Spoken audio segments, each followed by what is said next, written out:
Ada apa? Mas Gilang izin dikit ya Bang ya, ini kan bermain di film animasi, ngatur waktunya apalagi kan di dunia itu juga MC juga gimana sih Bang mungkin? Aman itu mah, kalau jadwal mah pasti manajer yang ngatur. Kalau mengenai masalah schedule siapa? Apalagi Batuk lah ya, covid.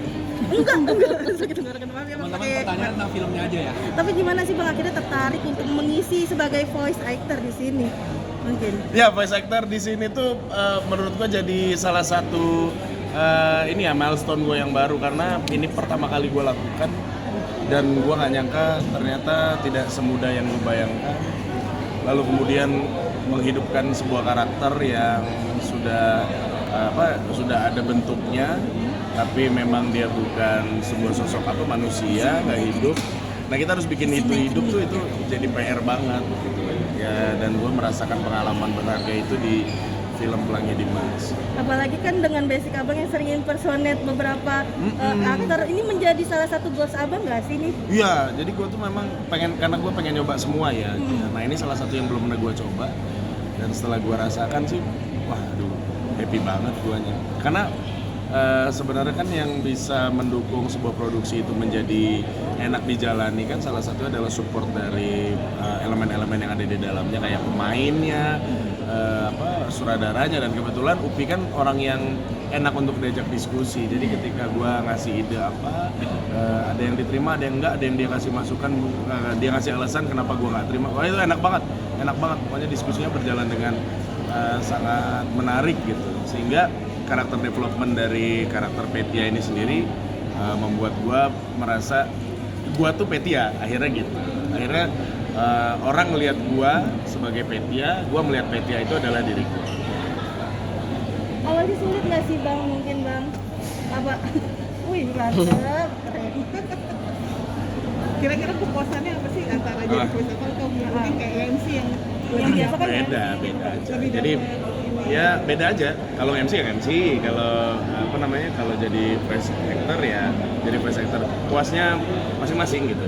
Cuman kalau jadi voice actor kan baru pertama, jadi berasa kayak wah, tantangan baru nih. Berhasil nggak ya? Jadi ketagihan juga nggak sih Bang? Kayaknya sih. Kayaknya gue ketagihan deh. yang paling susah tuh jadi voice actor apa? Ininya kayak nyamain pace-nya, kan gambarnya udah ada. Nah, kita tuh nyamain seberapa cepat kalimat ini harus dibacakan, emosinya kayak gimana, terus responnya ke orang lain tuh kayak gimana gitu kan. Kita harus lihat gambar juga kadang-kadang di beberapa tempat gitu kan. Jadi nggak bisa kalau misalkan gambarnya cepat, kita ngomongnya juga mesti ngikutin gambar tuh sama emosi. Kalau kita gerak kan di film kan, badan kita ikut gerak, wajah kita juga ikut berekspresi. Nah, kalau ini tuh jadi ngedevelopnya tuh bener-bener kayak kita ngebayangin kita ada di scene itu gitu. Kita ngebayangin jadi robot itu, apa yang dia lihat, apa yang dia rasain. Jadi bener-bener ketika acting jadi voice actor itu kita jadi robot gitu di kepalaku itu yang menurutku tantangannya di sini. Bakal bawa anak nanti untuk ikut nonton langsung Bang Gilang? Boleh nggak sih? Kayaknya boleh deh. Anakku kan 4 tahun ya, belum 4 tahun bahkan. Kalau boleh sih dibolehin sama bioskop pasti dibawa aja.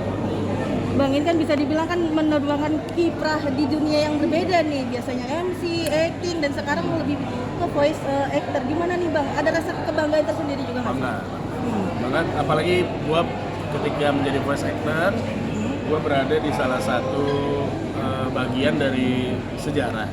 Jadi film sci-fi seperti ini tuh kan ini pertama kalinya ya, dan gue bangga bisa menjadi bagian dari sejarah tersebut. Karena tuh nggak lapar ya nanya terus. apalagi kerja dari pagi hingga malam, gimana Bang untuk mengatur kesehatannya sendiri Bang? Yang mana nih? Apalagi kan kerja dari pagi sampai malam untuk keluarga, bahkan sampai itu gimana nih Bang? Terima kasih ya. Terima kasih. Salah-salah sih iya sempat, tapi alhamdulillah dibantu sama yang lain. Terima kasih. Terima kasih sudah menonton video ini. Jangan lupa subscribe dan aktifkan lonceng notifikasi supaya kamu nggak ketinggalan video terbaru dari Grid.